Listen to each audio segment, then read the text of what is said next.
All right. I'm going to take a little point of personal privilege here just for a moment, if it is okay with you. You may have already heard about changes that have been announced at MSNBC over the last couple of days. The new president of our network made it official today. Some of our shows are moving to different time slots or expanding or going away altogether. In prime time, just so you know, I am here 5 days a week for the first 100 days of Trump's presidency as planned.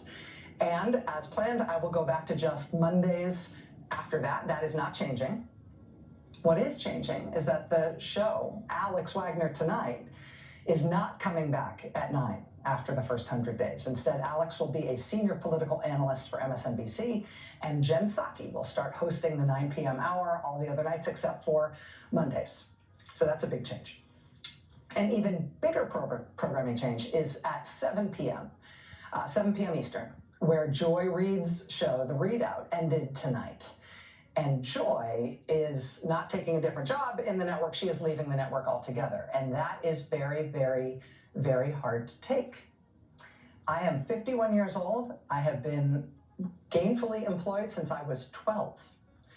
And I have had so many different kinds of jobs, you wouldn't believe me if I told you.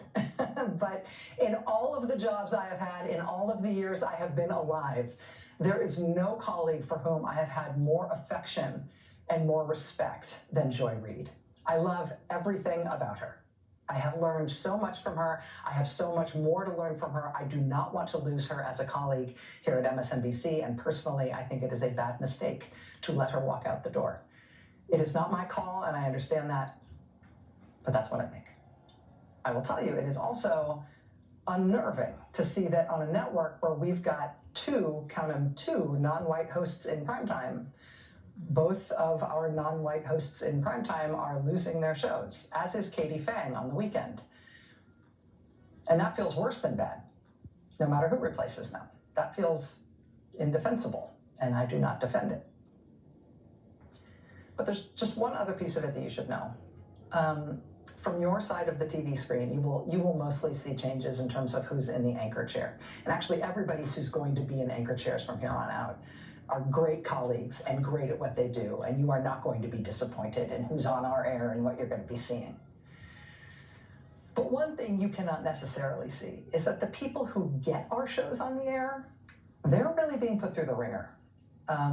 Dozens of producers and staffers, including some who are among the most experienced and most talented and most specialist producers in the building, are facing being laid off.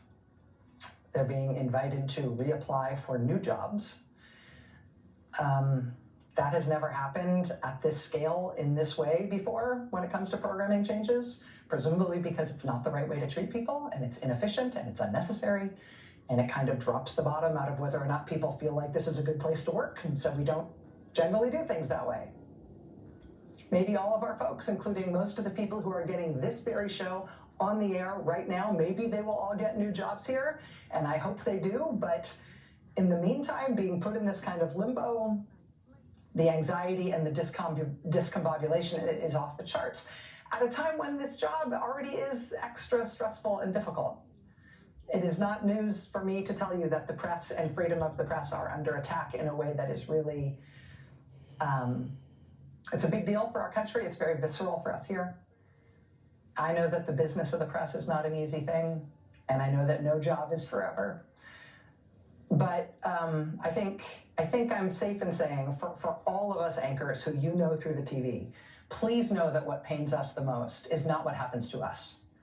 It is what happens to our coworkers on whom we depend and who you don't necessarily know, but we respect and love them and depend on them. And did I mention we respect them? This is a difficult time in the news business, but it does not need to be this difficult. We welcome new voices to this place and some familiar voices to new hours. It's going to be great, honestly, and we want to grow and succeed and reach more people than ever and be resilient and stay here forever. I also believe, and I bet you believe, that the way to get there is by treating people well. Finding good people, good colleagues, doing good work with them, and then having their back. That we could do a lot better on, a lot better. I'll be right back.